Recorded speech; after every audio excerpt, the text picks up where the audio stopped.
So I'm gonna start taking everything apart here because it's really dirty. So start removing everything now. Okay, so these are the straps. I just took the straps off right here. I toss that to the side. Straps are still pretty good. It's just this that's concerning. Just the only thing. It's the padding is like falling apart. Alright, I'm gonna go ahead. So now what I did was I took off the pad. It's gonna need a new one. That's for sure. Cause that is not good. So I was stuck for a second. Let me see if I can remove some screws that are on here so I can remove this plastic piece.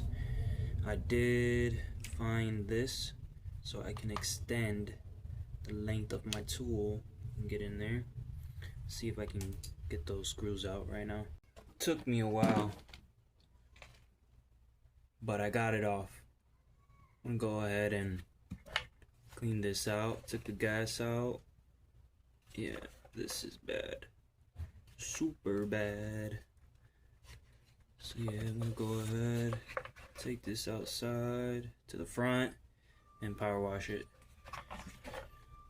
Alright, so we got this all cleaned up.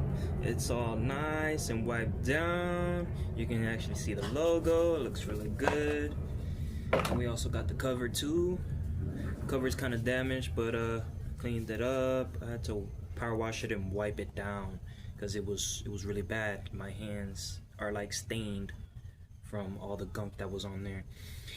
I don't know what the heck that was on there, but it was bad. Like, it was dirty. It was black.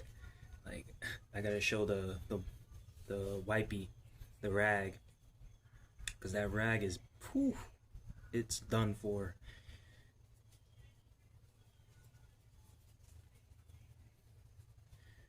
Yep. It's looking a lot much better than what it did before. I cleaned this up too as well. Power wash that, power wash this. Inside too as well. Cleaned a little bit over here. It's not perfect, but it's better than what it looked before. And the gas tank is not cracked, it's not broken. So that's a good thing. Alright.